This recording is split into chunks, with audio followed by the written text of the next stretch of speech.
Welcome back to the pregame show here on the NECBL Broadcast Network. I'm Shannon O'Connell here with Coach Leva from the Manager Show. How are you doing today, Coach? I'm doing great because I got Patzel's right behind me, so I'm even doing. So good. Okay, thank you. Okay. So the Gulls are currently on a 4-game win streak. We're in third place, only 2.5 games behind Ocean State, and we've had some pretty strong offense recently.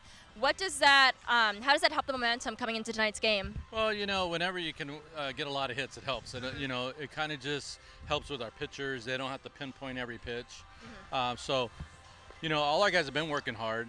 They've been coming to early outs. Like I tell the ownership, I get 9 to 11 guys here every day, or on Monday, Wednesday, Friday.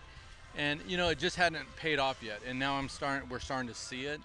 And if they can stay in that process, maybe we can keep on doing what we're doing. Winning ball games, or at least have a shot at it. Definitely. So going off of that, we had 14 runs on our Wednesday night game, and then we had 6 runs last night. What does that say about the hitting coaches and how they're helping the players improve their game? Well, luckily, not only am I the manager, but I'm the hitting coach too. So I get to see these guys, every day.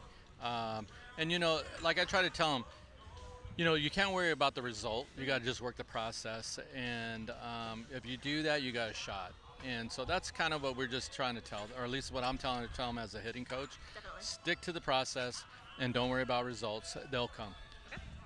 So Trey Harris just came in at the beginning of this week, and so far he's had 14 at-bats. He has a .357 average, 1 home run, and 4 RBIs. How is he contributing to the overall confidence of the team? Well, Trey comes in, and he's just a loosey kind of guy. I mean, like he's having fun. Yeah. And, he came in, and all of a sudden you saw the dugout a little bit more lively. Because he's kind of like the prankster kind of guy, have a good time, if a song he likes comes on, he's going to be you're going to see him dancing. And I think we needed that. These guys, none of them really played together before, and I think somebody was afraid to kind of maybe take that leadership role. And I'm not even saying that Harris is taking that leadership role. He's just making the dugout have fun, and I think that's what we needed it. Yeah. So we still have some more players coming in, and what do you expect once we have a full roster? Well, you win some and you lose some. I mean, we got some guys that were hurt, so we replaced 2 of them, and then with Harris 3. We just lost Shane Matheny last night. Pendergrass is going to be shut down. We don't know the status with Brady, so hopefully we can get a couple players in for them. But we're at the point now where it's really hard to get players, and so we're kind of with what we got, which is good. But what hurts on the pitching side is that now these guys, instead of maybe every 4th day off for the relievers, they're going to have to go every 3 days on. So we'll see how that works out.